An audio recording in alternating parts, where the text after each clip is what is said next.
인도양 한가운데 안다만 제도 사이에는 수천 년 동안 거의 손길이 닿지 않은 땅이 있습니다. 노스 센티넬은 산호초로 둘러싸인 정글에 자리 잡은 섬으로 지구와 완전히 고립된 채 살아가는 인간 집단이 살고 있습니다. 이들은 교역도 방문객도 받지 않으며 접촉도 원하지 않습니다.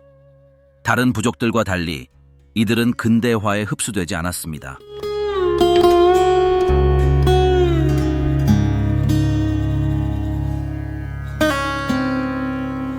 아무도 그들에게 종교, 언어, 의복, 규칙 또는 외부 관습을 강요하지 않았습니다. 접근하려 했던 소수의 사람들은 부상을 입거나 돌아오지 못했습니다. 정부, 인류학자, 선교사들은 모든 통합 시도에 실패했습니다. 단 몇 척의 배만이 짧고 비폭력적인 교류를 성사시켰을 뿐 나머지는 화살에 맞아 쫓겨났습니다. 어떻게 한 부족이 지구상에서 가장 외딴 섬 중 하나에서 아무런 접촉도 없이 홀로 살아가며 수세기 동안 저항할 수 있었을까요? 문대어에 오신 것을 환영합니다. 시작해볼까요?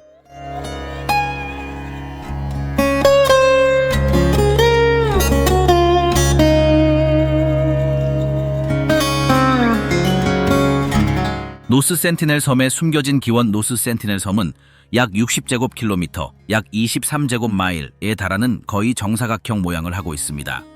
안다만 제도에서 약 40km, 22마일 떨어져 있습니다.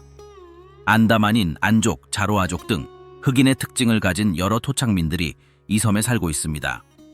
역사 기록에 따르면 이들은 동남아시아에 최초로 발을 디딘 현생 인류의 후손입니다. 그들의 조상은 4만 년 이상 그곳에 살았던 것으로 추정되지만 확실한 증거는 없습니다. 노스 센티넬 섬 주민들에게도 비슷한 일이 일어나고 있을 가능성이 매우 높습니다. 그들은 현대 도시와 비슷한 것이 존재하기 훨씬 전부터 이 섬에 살았습니다. 세상이 변하는 동안에도 이 섬은 변함없이 존재했습니다. 인근 안다만 제도는 식민지 개척자들로 인해 큰 고통을 겪었지만 노스 센티넬 섬은 여전히 고립되어 있었습니다. 비록 접촉이 없는 섬으로 묘사되어 왔지만 수세기 동안 접촉이 있었다는 기록이 남아 있습니다. 센티넬족은 지난 수백 년 또는 수천 년 동안 인근 부족들과 어떤 형태로든 접촉했을 것으로 추정됩니다. 이웃 부족들은 적어도 현재는 그들을 적대시하는 것으로 알려져 있지만 과거에는 달랐을 수도 있습니다. 또한 노예 상인, 해적 또는 이 지역의 침몰한 배에서 온 사람들과의 기록되지 않은 조우가 있었을 가능성도 있습니다. 안다만 제도는 수세기, 아니 그보다 더 오랫동안 본토 사람들에게 알려져 왔습니다. 그러나 9세기가 되어서야 문서에 기록되었고 1974년이 되어서야 지도에 그려졌습니다. 북센티넬족을 처음 언급한 관리는 1771년 동인도 회사 직원이었던 존 리치였습니다. 하지만 그가 기록한 것은 섬에서 불타는 빛을 보았다는 것뿐이었습니다. 이 섬이 다시 언급되기까지는 96년이 걸렸습니다. 1867년 니네베호라는 이름의 인도 선박이 폭풍을 만나 북센티넬족 근처의 암초에 부딪혔습니다. 16명의 선원은 사고에서 살아남아 무사히 해안에 도착했습니다. 그들은 이틀 동안 아무도 보지 못한 채 해변에서 시간을 보냈습니다. 그러나 셋째 날 아침 섬 주민들이 나타나 선장을 공격했습니다. 보고서에 따르면 그들은 철로 만들어진 것으로 보이는 화살촉에 맞았다고 합니다. 다행히 선원 전원은 부상 없이 배로 돌아왔습니다. 그들은 배 안에서 막대기와 돌을 이용해 스스로를 방어했고 경비병들은 해변에서 계속 공격했습니다. 얼마 지나지 않아 영국 해군이 도착하여 그들을 구출했습니다. 흥미롭게도 1971년 초부터 경비병들은 화살촉에 철을 사용했습니다. 이는 그들이 다른 난파선의 잔해나 외부 세계와 접촉했을 가능성을 시사하는데 이는 아마도 영국의 이 지역 진출로 인한 결과일 것입니다. 노스 센티넬을 포함한 안다만 제도는 공식적으로 영국 식민지의 일부로 선포되었습니다. 그럼에도 불구하고 센티넬 섬은 거의 한 세기 동안 그 영향을 받지 않았습니다.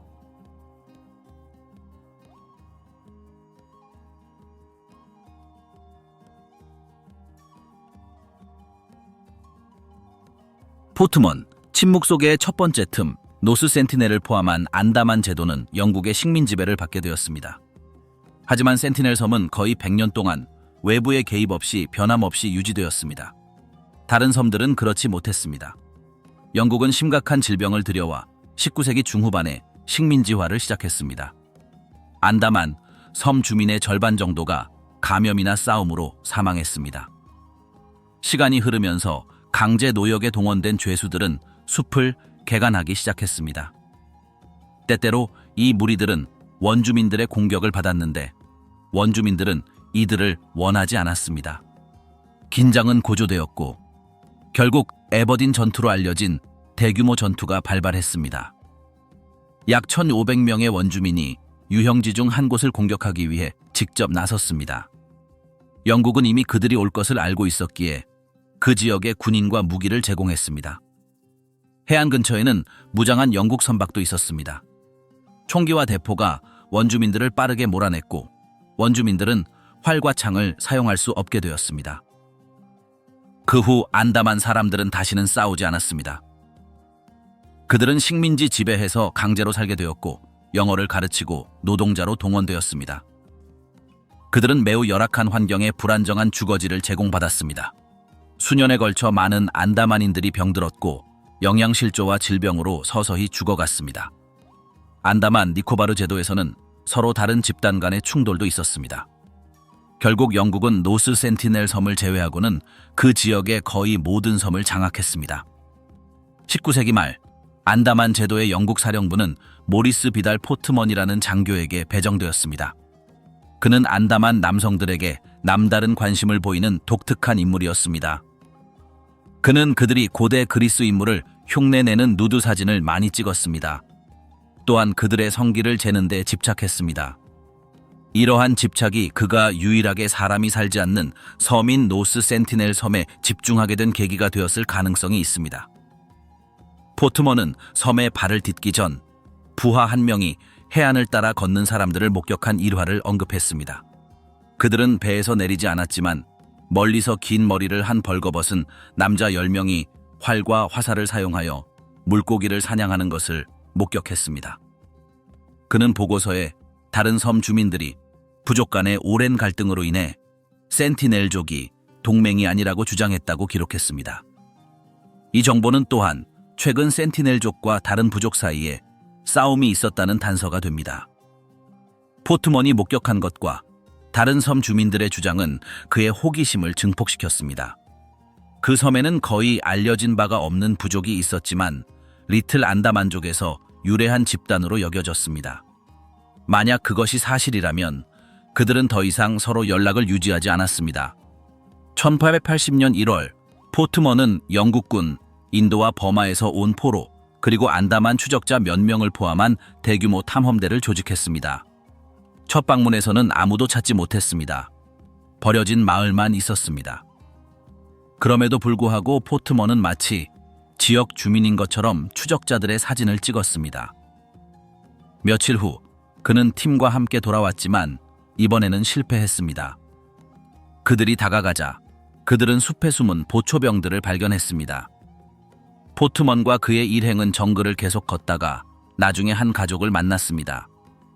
한 남자가 겁에 질려 활을 당겼고 그 과정에서 충돌이 벌어졌습니다. 그 싸움에서 정확히 무슨 일이 일어났는지는 알 수 없지만 포트먼은 일기에 3명을 해치지 않고 포획했다고 기록했습니다. 다른 기록에는 6명이었다는 내용도 있습니다. 이들은 배를 타고 지역의 수도인 포트 블레어로 이송되었습니다. 과학적 이유 때문이라는 것이 그 이유였습니다. 그들이 도착하여 처음으로 도시를 보았을 때 어른들은 금세 병들어 죽었습니다. 4명의 아이들은 선물을 받고 섬으로 돌아왔습니다. 이 아이들이 어떤 종류의 감염병을 가지고 있었을 가능성이 매우 높으며 그 감염병은 나중에 다른 섬 주민들에게 영향을 미쳐 더 많은 사망자를 냈을 것입니다. 이 모든 일이 있은 후 포트먼은 원정이 실수였다고 선언했습니다. 그는 아무런 성과도 거두지 못했고 오히려 센티넬족을 더욱 겁먹게 했을 뿐이며 섬에 접근하는 사람들을 더욱 꺼리게 했을 것이라고 인정했습니다. 1883년 포트먼은 그 섬을 다시 방문했습니다. 크라카타우 화산이 막 폭발한 참이었는데 그는 그 소리가 센티넬 섬에서 발생한 총격이라고 생각했습니다. 아무도 찾지 못하자 그는 해안에 선물을 남겨두고 떠났습니다. 얼마 후 포트먼은 안다만 사람들과 접촉한 것을 후회하며 그가 얻은 것이 해악뿐이었기에 후회한다고 썼습니다.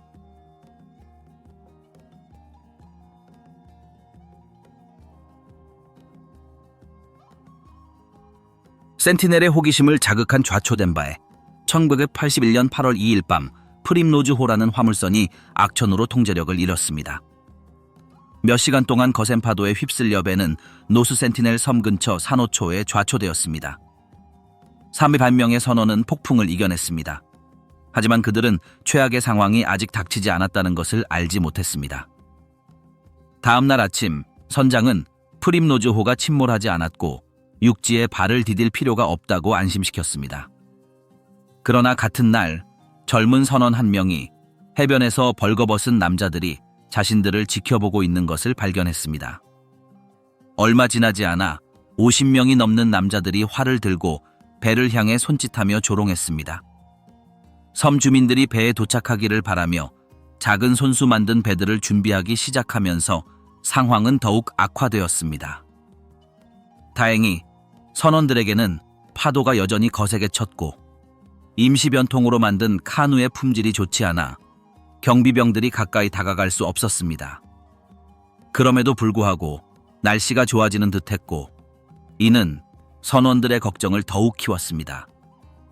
두려움 속에서 그들은 자신을 방어할 수 있는 모든 것을 모았습니다. 신호탄, 도끼 몇 개, 튜브, 그리고 찾을 수 있는 모든 것을 말입니다. 그들은 직접적인 공격 없이 하루를 더 버텼습니다. 그러는 동안 홍콩의 한해운 회사는 마침내 선장으로부터 긴급 연락을 받았습니다. 선장은 구조 요청 대신 무기를 공수해달라고 요청했습니다. 이는 상황이 얼마나 심각한지 보여주었습니다. 여러 차례 구조 시도가 실패한 후 민간 항공사 소속 조종사 2명이 개입하기로 결정했습니다.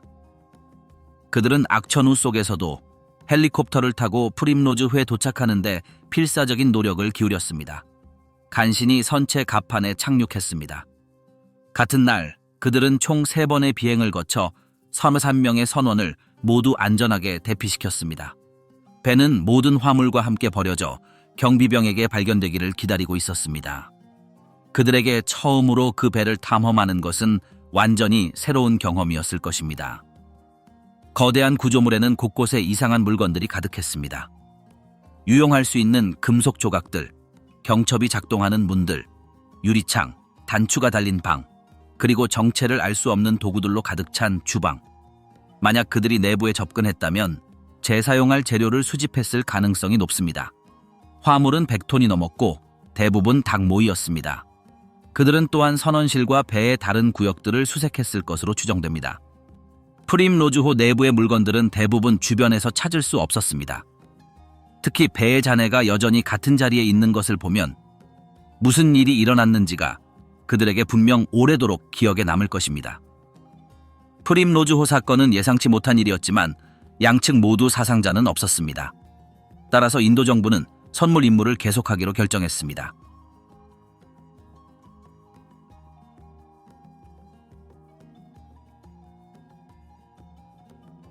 센티넬들이 선물을 받던 시절 배가 운명에 맡겨지자 모든 화물은 센티넬들이 탐험하기를 기다리게 되었습니다. 배는 거대했고 안에는 이상한 물건들이 가득했습니다. 그들에게는 모든 것이 새로웠습니다.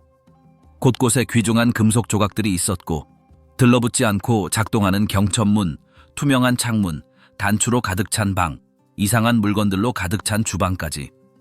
만약 그들이 감히 안으로 들어가려고 한다면 그것은 강철 괴물 안에서의 임무와 같았을 것입니다. 마치 다른 세상에서 온 듯한 경험이었을 것입니다. 이 모든 것은 기술과 전혀 관련 없는 사람이 우주선에 처음 탑승하는 느낌과 비슷할 것입니다. 프림로즈호 내부의 물건들은 대부분 센티넬들이 익숙했던 것과는 전혀 달랐습니다. 그들은 분명 발견한 물건들을 많이 사용했을 것입니다. 화물은 약 100톤이었고 대부분 닭모이였습니다. 하지만 그들은 승무원 숙소와 배의 다른 구역들도 수색했을 가능성이 매우 높습니다. 그들에게 그날은 분명 기억 속에 깊이 새겨졌을 것입니다. 오늘날에도 위성사진에서 배의 잔해를 볼 수 있습니다. 프림로즈호에 일어난 일은 특이한 일이었지만 결국 누구에게도 나쁜 결말은 아니었습니다. 따라서 인도 정부는 방문을 계속하고 선물을 남기는 것이 최선이라고 생각했습니다. 1991년 임무에서는 상당한 변화가 있는 듯 했습니다. 팀이 노스 센티넬에 도착했을 때 부족민들은 더 많은 선물을 가져오라는 신호를 보냈습니다. 처음으로 센티넬들은 무기를 들지 않고 접근했습니다. 심지어 허리까지 잠긴 물속으로 들어가 코코넛을 더 따기도 했습니다. 배 위의 사람들이 바다에 코코넛을 던지는 것을 발견했을 때 그들 중 일부는 근처에서 기다리며 직접 코코넛을 건네주었습니다. 그 순간이 매우 중요했습니다. 승무원들은 배에서 내려 코코넛을 건네도 안전하다고 생각했습니다. 한 달 후 또 다른 원정대가 이번에는 다른 그룹과 함께 다시 접촉했습니다. 그들은 또한 더 가까이 다가가 선물을 받고 기뻐하는 섬 주민들의 모습을 포착할 수 있었습니다. 한 장면에서 승무원 중 한 명이 실수로 코코넛을 던져 부족 여성의 등을 맞췄습니다. 그녀는 바닥에 쓰러졌습니다. 다행히 고의가 아니었음이 밝혀졌습니다. 나중에 같은 조우 중에 몇몇 섬 주민들이 태도를 바꿨습니다. 그중 한 명은 위협적인 몸짓으로 칼을 들어 올리기까지 했습니다. 그러자 팀은 떠날 때가 되었다고 판단했고 더 이상의 문제 없이 출발했습니다. 두 번의 침착한 조우 후 좌초된 화물선을 해체하기 위해 인양팀을 파견하는 것이 안전하다고 판단되었습니다. 배의 무게는 약 6,600톤이었습니다. 2달 동안 작업팀이 현장으로 파견되어 선체와 내부 부품을 제거했습니다. 그들은 해안에서 약 400m 떨어진 매우 가까운 곳에 있었습니다. 매 교대조마다 7명에서 10명 사이의 인원이 매주 교대로 작업했습니다. 해변과 매우 가까워서 보초병들이 자주 나타나 상황을 확인하기 시작했습니다.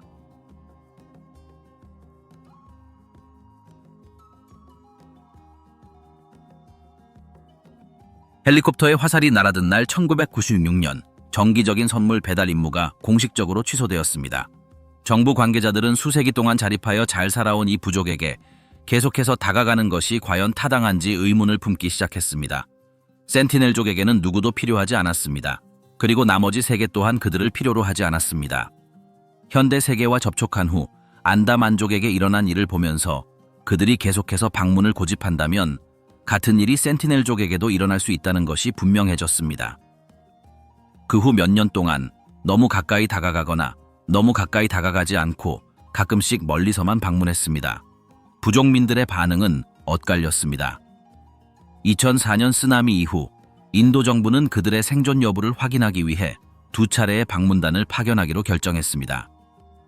이 방문은 부족권 한 명이 자신들을 확인하기 위해 파견된 헬리콥터에 화살을 쏘는 모습이 사진으로 포착되면서 전 세계적인 관심을 불러일으켰습니다. 외부인의 시각에서 보면 섬 위로 헬리콥터가 맴도는 것을 본 것이 그들에게 어떤 의미였을지 쉽게 상상할 수 있습니다. 하늘에 떠있는 거대한 기계, 기술에 익숙하지 않은 사람들에게는 불가능한 존재처럼 보였을 것입니다. 언론 보도 외에도 중요한 것은 부족이 잘 지내고 있다는 것이었습니다. 그들은 질병이나 부족의 징후를 보이지 않았습니다. 그 이후로 안전거리의 정박한 배에서 정기적으로 점검을 받아 부족의 건강 상태와 자의적인 접촉 시도 여부를 확인했습니다. 인도 정부는 그들의 삶의 방식을 보호하기 위해 매우 엄격한 불개입 정책을 고수하고 있습니다. 이 정책은 2006년 2명의 술 취한 어부 때문에 깨졌습니다. 두 사람은 섬 근처에서 불법으로 개를 잡고 있었습니다. 물 위에서 하루를 보낸 후 그들은 바위에 묶은 닻을 내리고 술을 마시며 잠이 들었습니다. 그들이 잠든 사이 조수가 배를 해안 바로 앞 얕은 물로 밀어냈습니다. 안다만 니코바르 생태학회 소속 목격자들이 이 광경을 목격하고 멀리서 소리쳤지만 아마도 술에 취해 아무 소리도 듣지 못했을 것입니다.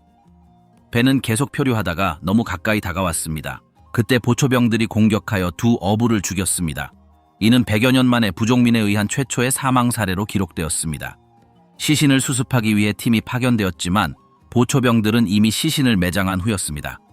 새로 납포된 배 위에 서 있는 섬 주민들의 모습이 담긴 매우 인상적인 사진들이 촬영되었습니다. 2018년, 더욱 기이한 일이 발생하기 전까지는 누군가가 그들과 직접 접촉한 것은 이것이 마지막이었습니다.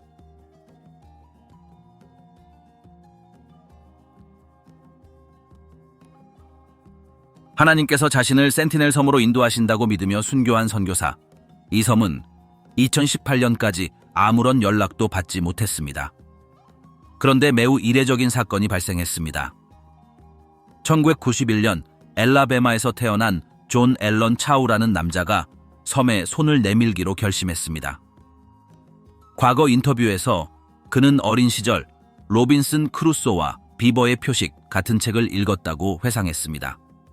18세기 개척지에서 백인 소년이 아메리카 원주민 아이와 친구가 되는 이야기였습니다. 그 책들이 그의 어린 시절에 영향을 미쳤지만 존은 그 생각을 훨씬 더 발전시켰습니다. 그는 기독교 학교에 다녔고 결국 선교사가 되었습니다. 그는 야외 활동과 여행을 즐겼습니다. 미국, 멕시코, 이라크, 쿠르디스탄, 남아프리카 공화국 등 여러 곳에서 선교 활동을 했습니다. 어느 순간 그는 고립된 부족들에게 자신의 종교를 전파해야겠다는 생각에 사로잡혔습니다. 그는 에콰도르의 원주민 부족에게 살해당한 짐 엘리엇이라는 선교사의 말을 자주 인용했습니다. 모든 것이 존이 처음부터 노스 센티넬 섬에 특별히 집중했음을 보여줍니다. 그는 야생 생존 과정과 문화 및 언어 인류학 수업을 수강하며 이를 준비했습니다. 2018년 10월 그는 안다만 제도의 주요 도시인 포트블레어에 도착했습니다. 그의 일기에는 사탄의 마지막 요새라고 불리는 센티넬 섬에 도착하는 것이 목표라고 적혀 있었습니다. 인류학을 공부했음에도 불구하고 그는 미접촉 부족의 공영을 완전히 이해하지 못하는 듯 했습니다. 같은 해 11월, 그는 몇몇 어부들을 설득하여 섬 근처로 데려갔습니다. 11월 14일 오전 8시경, 그는 카약을 타고 해안으로 향했습니다. 그곳에서 그는 2명의 파수꾼을 만났습니다. 수천 마일을 이동한 끝에 그는 마침내 자신이 복음을 전하고 싶었던 사람들을 마주쳤습니다. 두 섬 주민은 그에게 소리치며 활을 겨누며 손짓을 했습니다. 존은 예수님이 그들을 사랑한다고 외치며 큰 물고기를 선물로 던져주었습니다. 두 보초는 총을 쏘지 않았고 그는 다시 저어 나갔습니다. 그날 오후 그는 마지막으로 그들을 봤던 장소로 돌아갔습니다. 이번에는 6명의 보초가 나타나 그를 조롱하기 시작했습니다. 그는 일기에 그들의 말과 몸짓을 따라 하려고 했지만 아마도 자신을 모욕했을 것이라고 썼습니다. 그는 그들에게 찬송가와 종교적 구절을 불러주었고 그들은 잠시 침묵했습니다. 그 순간 상황이 바뀌기 시작했습니다. 활을 든 소년과 젊은 여성이 뒤에서 다가왔습니다. 존은 손을 들어 자신이 무장하지 않았다는 것을 보여주었지만 그들은 개의치 않는 듯 했습니다. 어린 소년이 가운데 서 있었고 그는 이것이 끝이라고 두려워했습니다. 그럼에도 불구하고 그는 그들에게 성경에 대해 이야기하고 카약에서 내려 자신도 그들처럼 걷는다는 것을 보여주었습니다. 소년이 쏘아 올린 화살은 그가 가슴에 품고 있던 성경을 관통했습니다. 존은 뒤로 물러나 소년에게 총을 쏘았다고 소리쳤습니다. 그는 만 입구에 있는 배까지 거의 1km를 헤엄쳐 가야 했습니다. 나중에 그는 배에서 쉬는 것이 계획이었다고 적었습니다. 하지만 그는 멈출 생각이 없었습니다. 일기에 기도를 남겼습니다. 주님, 당신의 뜻대로 하소서. 제가 총에 맞거나 죽기를 원하신다면 괜찮습니다. 살아있는 것이 더 유용할 것 같지만 무슨 일이 있어도 당신께 영광을 돌립니다. 죽고 싶지 않습니다. 떠나서 다른 사람이 대신하게 해야 할까요? 그렇게 생각하지 않습니다. 미국으로 돌아갈 수도 있지만 남는다면 거의 확실히 죽을 것 같습니다. 그래도 단 2번의 만남만으로도 진전이 있었습니다. 내일 다시 시도해 보겠습니다.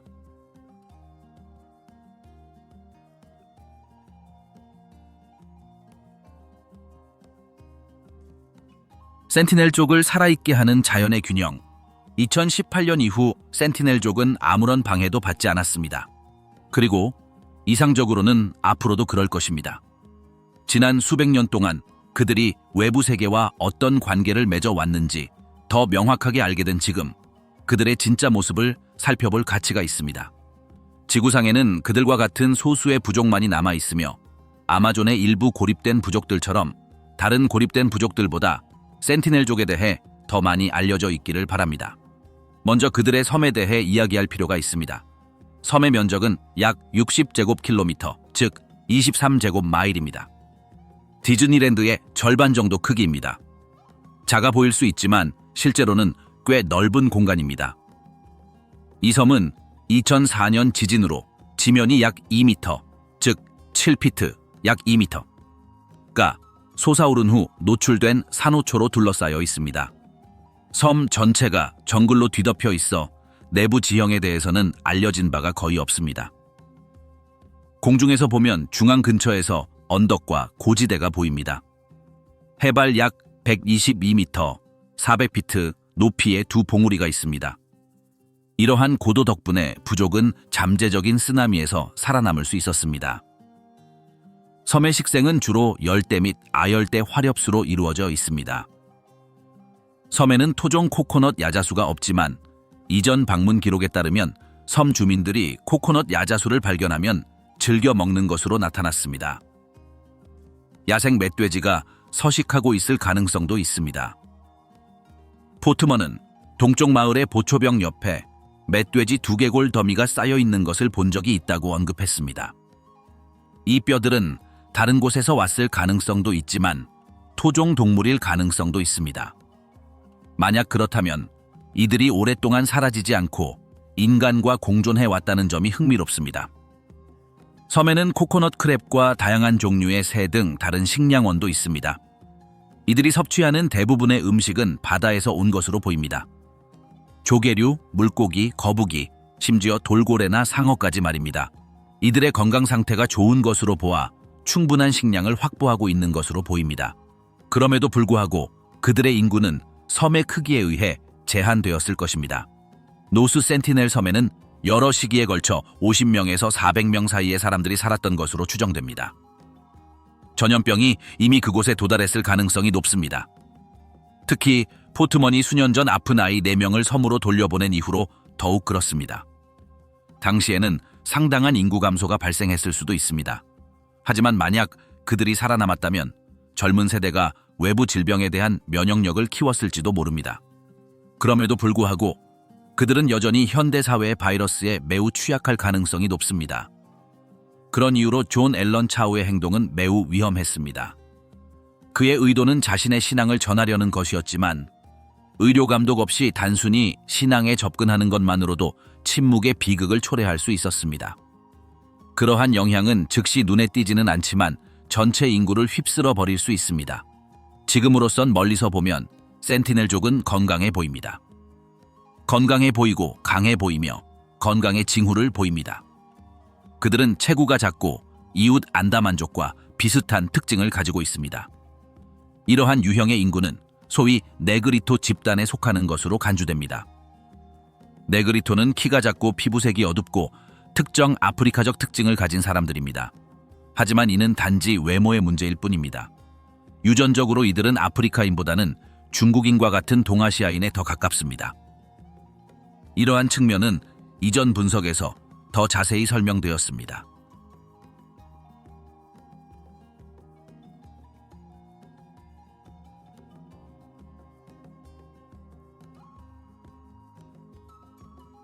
거대한 화살, 칼집에서 꺼낸 칼, 그리고 재활용 금속 파수꾼 여성들은 종종 허리, 목, 머리에 섬유로 만든 밧줄을 두릅니다. 남성들은 도구를 걸기 위해 두꺼운 허리띠를 착용합니다. 또한 목걸이와 머리띠를 착용합니다. 많은 사람들이 눈길을 끄는 다양한 도구를 가지고 다닙니다. 예를 들어 금속은 특히 대장간이나 도구를 사용하지 않으면 다루기가 매우 어렵습니다. 파수꾼들이 대장간을 짓거나 줄이나 톱과 같은 특수 금속 가공 도구를 가지고 있지 않을 가능성은 거의 확실합니다. 그들이 금속 물체를 어떻게 가공하는지 이해하려면 현대 기술 없이 살았던 다른 고대 문화권의 사례를 살펴봐야 합니다. 많은 석기시대 부족들은 다른 부족과의 접촉을 통해 금속을 얻게 되었습니다. 예를 들어 아메리카 대륙의 일부 원주민들은 버려진 물건이나 탐험가들이 가져온 재료에서 금속을 발견한 후 사용하기 시작했습니다. 북부에서는 구리를 냉간 단조하고 남부에서는 비소를 사용하여 청동을 만들었지만 대부분의 사람들은 주조소 없이 살았습니다. 유럽인들이 철과 강철을 가져오자 많은 아메리카 원주민 부족들이 이를 재빨리 받아들였습니다. 어떤 부족들은 심지어 정착지를 습격하여 항아리, 못, 바퀴 부품을 얻어 화살촉을 만들기도 했습니다. 예를 들어 코만치족은 구할 수 있는 모든 금속으로 크고 치명적인 화살촉을 만들었습니다.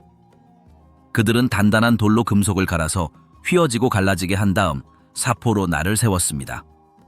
센티넬족도 비슷한 방식으로 도구를 만들었을 가능성이 높습니다. 또한 금속을 두드리기 전에 불을 사용하여 부드럽게 만들었을 수도 있습니다. 이 방법은 일부 아프리카 부족에서 창촉을 만드는 데 사용됩니다. 프림로즈호 잔해에서 관찰된 바에 따르면 센티넬족은 관이나 막대가 아닌 평평한 금속에만 관심을 보였습니다. 이는 두꺼운 금속을 구부리거나 모양을 만들 방법이 없었음을 시사합니다. 그들의 칼 중 하나를 확대해서 본 사진이 존재합니다. 망치로 두드렸는지는 확실히 알 수 없지만 날은 눈에 띄게 보입니다. 이 칼에는 칼집이 없다는 점이 놀랍습니다. 특히 사타구니 근처에 칼을 휴대하고 있다는 점에서 더욱 그렇습니다. 이전에 방문했을 때 현대식 칼을 받았다는 사실이 알려져 있으므로 당시 구할 수 있는 재료로 칼집을 재현하려 했을 가능성이 있습니다. 그들이 사용하는 화살촉은 엄청나게 큽니다. 다른 문화권의 화살촉보다 훨씬 큽니다. 자세히 살펴보면 화살촉이 상당히 길어서 사수의 키만큼이나 크다는 것을 알 수 있습니다. 또 다른 주목할 만한 점은 화살촉 바로 앞에 홈이나 미늘이 있다는 것입니다. 이는 주로 낚시용으로 제작되었음을 시사하는데 수중 사냥에 이러한 종류의 화살을 사용한 기록이 남아있기 때문입니다. 섬에 멧돼지가 있다면 육지 사냥에도 사용되었을 가능성이 있습니다. 화살은 평활로 발사됩니다. 이러한 활을 만들기 위해 ADG라고 불리는 돌도구를 사용했을 것으로 추정됩니다.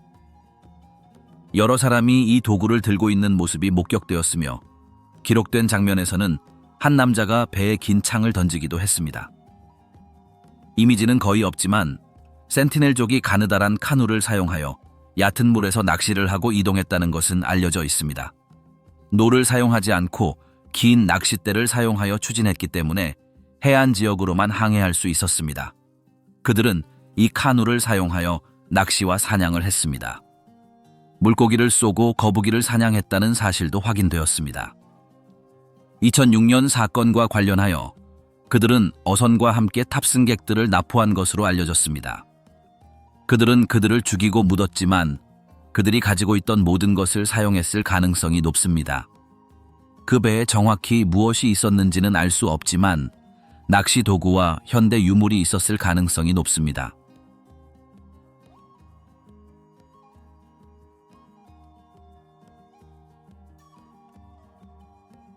자라와족에게 일어난 일은 센티넬족을 만져서는 안 되는 이유를 보여줍니다. 센티넬족이 현대 질병에 대한 어느 정도의 저항력을 키웠을 것으로 추정되지만 외부 세계와 장기간 접촉하면 부정적인 결과를 초래할 가능성이 더 높습니다. 이러한 가정은 현대 생활 방식에 적응한 인근 부족들에게 일어난 일에서 비롯됩니다. 예를 들어 자라와족과 옹개족은 점차 다른 환경에 적응하게 되었습니다. 초기 단계에서는 많은 사람들이 방어력이 없는 감염으로 사망했습니다. 이후 의약품과 위생적인 주거시설을 통해 그들의 상태를 개선하려는 노력이 기울여졌습니다. 그러나 결과는 예상과 달랐습니다. 수십 년 후 이 부족의 많은 구성원들은 가공식품 섭취, 신체 활동 부족, 알코올 및 담배와 같은 중독에 노출되어 건강 문제에 직면하게 되었습니다. 심지어 자라와족을 마치 이국적인 명소인 것처럼 구경하는 관광 상품이 등장하기도 했습니다. 이러한 관행은 인간 사파리로 알려지게 되었습니다. 현재 이 공동체의 상황은 접촉 이전보다 훨씬 열악합니다. 반면 센티넬족은 고립된 상태를 유지할 수 있었던 것은 다행스러운 일로 보입니다. 다른 부족들이 변화의 압력을 받았던 반면 센티넬족은 눈에 띄는 변화 없이 자신들의 삶의 방식을 보존했습니다. 멀리서 관찰한 바에 따르면 센티넬족은 건강해 보입니다.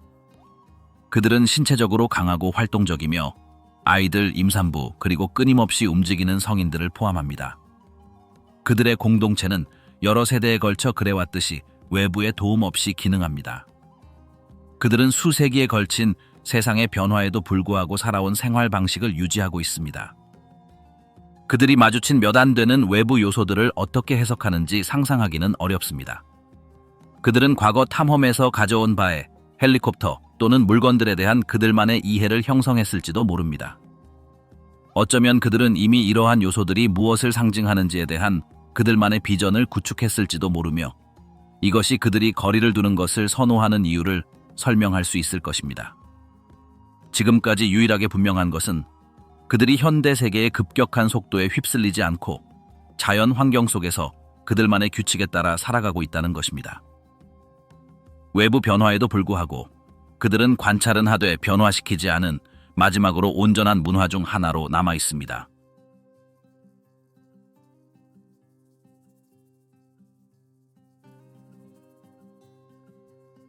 결코 변하지 않고 구원받고 싶어 하지 않는 사람들. 지구의 나머지는 끊임없이 변화하지만 센티넬족은 수세기 동안 움직이지 않은 리듬에 갇혀 있습니다. 어떤 의미에서는 마치 다른 시대에 살고 있는 것처럼 발전도 후퇴도 없는 문화에 갇혀 있습니다. 하지만 그 다른 시대는 여전히 기능하고 있습니다. 우리가 보기에 그들은 잘 지내고 있습니다. 자랑스럽고 건강하며 활기차 보입니다.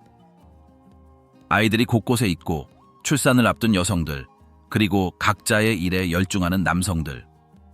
위기나 질병의 징후는 눈에 띄지 않습니다. 그들은 수천 년 동안 조상들이 살아왔던 삶을 이어가고 있습니다. 적어도 겉으로 보기에는 모든 것이 균형을 이루고 있는 것처럼 보입니다.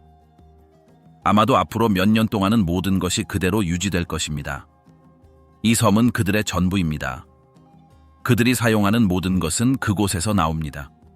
그들을 둘러싼 바다, 나무, 그리고 그들이 발견하는 모든 것에서 나옵니다. 그들은 외부의 어떤 것에도 의존하지 않습니다. 음식도, 원조도, 기술도 없습니다. 그리고 그것이 바로 그들을 살아있게 하는 것입니다. 멀리서 보면 그들은 여전히 단호하고 배부르게 살며 변화할 기미가 전혀 없는 사람들처럼 보입니다.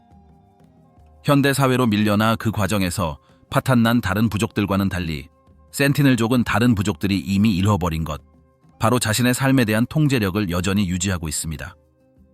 오늘날 그들은 일종의 평행 현실 속에서 살아가고 있습니다. 모든 나라가 경쟁하고 성장하고 연결되고 논쟁하고 서로를 감시하는 동안 그들은 여전히 낚시를 하고 맨발로 걷고 나무집 아래에서 잠을 자고 수백 년 전과 같은 종류의 화살을 사용합니다. 이것이 과연 변할지는 아무도 모릅니다. 하지만 가장 공평한 방법은 그들이 원한다면 스스로 결정하게 하는 것입니다. 이렇게 도움을 요청하지도 접촉을 모색하지도 결코 변화를 원하지 않는 공동체에 대해 우리가 아는 것은 거의 없습니다. 북 센티넬족에게 시간은 흐르지 않습니다. 시간은 그대로입니다. 섬은 그들의 유일한 세계로 남아있고 그들만이 유일한 주인입니다.